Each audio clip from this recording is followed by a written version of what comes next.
Doma Sports Talk Worldwide with some news from the world of boxing. So y'all know what time it is. You ain't in a rush to get concussed, baby.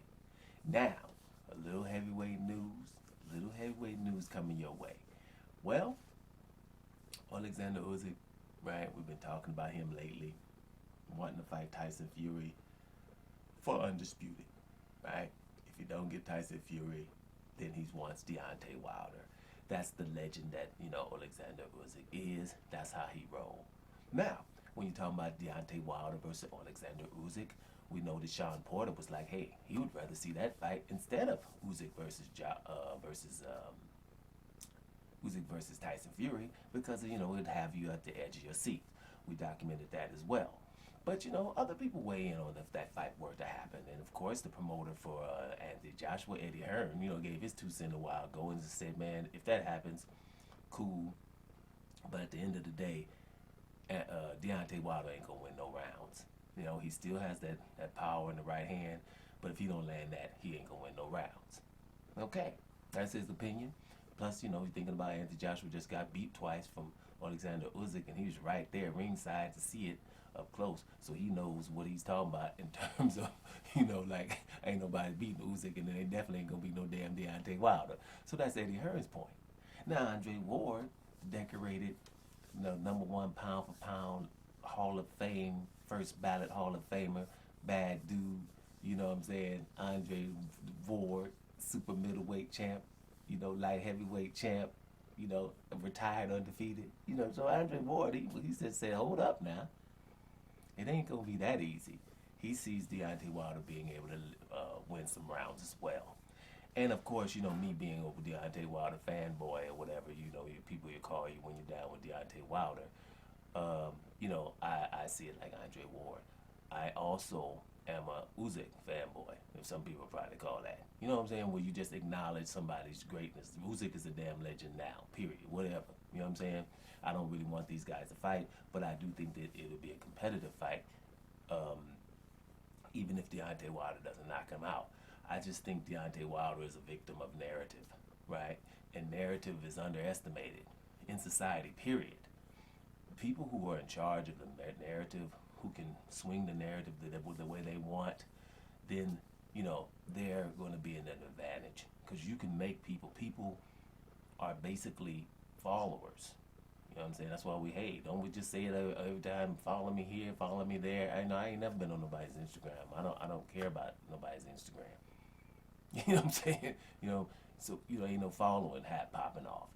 That's what's going on too much. So if somebody can put a narrative out there, you're gonna follow it. And when it comes to Deontay Wilder, you have a lot of people who didn't like him for various reasons, right? So they just ignored what kind of talent he showed just learning to fight at 19 years old, and knocking everyone out.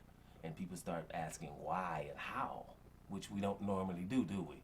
The other dude got knocked out. How? We don't really care. But with him, we start saying, well, he's this way, he's wild, and he only has the right hand. Well, whatever. That's what somebody knows, and they develop a game plan to fight against him, knowing that he only has the right hand, and then still gets flatlined. At some point, it's a reason why he's landing that right hand. And that would be speed, athleticism, timing, things like that are also things that you would need in a ring, right? It keeps happening. And another thing that we keep acting like is like, well, he's never done anything else. And I would just ask you to go watch a Chris Arreola fight. When he fought Chris Arreola, that was before the other, it was before Ruiz fought him to a hard fought fight. Well, Deontay Wilder, which he forgets himself, has a great jab. A fast, great jab that he had to use against Arreola because his right hand, his bicep, and his hand was broke, and his right bicep was torn. You could see it. It was hanging up there, right? And he was doing that for rounds. So he was having to throw heavy, quick jabs, plus a left hook, just in case Chris Arreola was, get froggy. And then he would just throw the right hand a little bit, just so Chris Arreola wouldn't notice that it was broke. And that's just a fight that, you can go and see the other qualities that he has when he has to have them, right? So Deontay Wilder is a problem for someone his size like that. It'll be a good fight with Usyk, And like Justin said, when it comes to narratives, hey, people can tell you anything and you'll follow. Just look at Canelo. They call him face of boxing and the very best fighter. And if everyone keeps saying that, people get ignored. Andre, people don't know Charlo barely. Twin brothers that can fight Canelo in Texas. And hey, we're gonna barely mention that because we're not gonna mention it. We're not going to mention that he could have fought undisputed with Andre. We just do that. I've seen it in basketball. They've decided we want shooters in basketball, period. And with the way basketball looks now, people like a Dennis Rodman or a man with the afro at Detroit back in the day, I forget his name right now, we wouldn't have seen players like that. Or DeAndre Jordan. He's extinct now. DeAndre Jordan is a big guy, 6'11" guy, halves hops, but he never was a shooter, right? So now he's out of the NBA basically because we don't need a guy who's just going to get rebounds and block shots, right? And maybe get alley-oops, and now your athleticism's gone, right? We forget the fact the man's ambidextrous. Give him the ball on the low block, let him go to work. No one did that except Vinny Del Negro did when he was coaching, right? That's what was about to happen. But then he turned into never being able to play. Nobody cares about the low block. All players that are not great shooters, like a Westbrook or Ben Simmons, all of a sudden are not great players. They do everything else on the basketball court. The narrative, we can say what's going to be this way. We can say, hey, look, everybody better go get a vaccine. You know what I'm saying? Or whatever. And if everybody says it, and the people who are telling you to say it, getting paid from different organizations, and then they get the congressman get paid or something. I'm trying not to go into it, guys. But they'll come out and tell you every day what you need to believe, and then you start believing that, right? And then people that don't believe what you believe are all of a sudden bad. This is why the narrative, whatever is, it's getting to the point where if you're hearing something somewhere, do your research first before you believe it, because that's how it works. Like if anybody who didn't care about a Deontay Wilder at all, right, comes in. I can remember when I've said this story a few times talking about Deontay Wilder over the years. I can remember the first time I told some people about Deontay Wilder didn't have anything to do with boxing, right?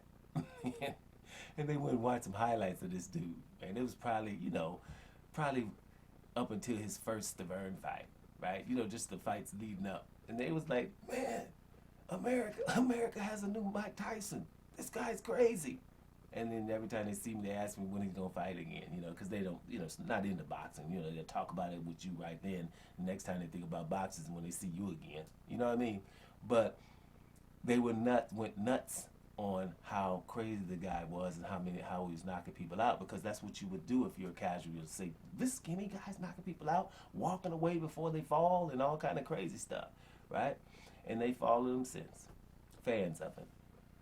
Followed him since, right? Just got to know him and followed him since, telling me what's up with him, And so that's what I'm saying. So Deontay Wilder against Alexander Usyk is a good fight. You're going to have to favor Usyk at this particular time because Usyk has proven what he's all about. But I do think, like Sean Porter, that a Deontay Wilder versus Usyk fight is very intriguing, right? So you guys are not going to pay attention to the narrative. You're going to have your own opinions about everything, right?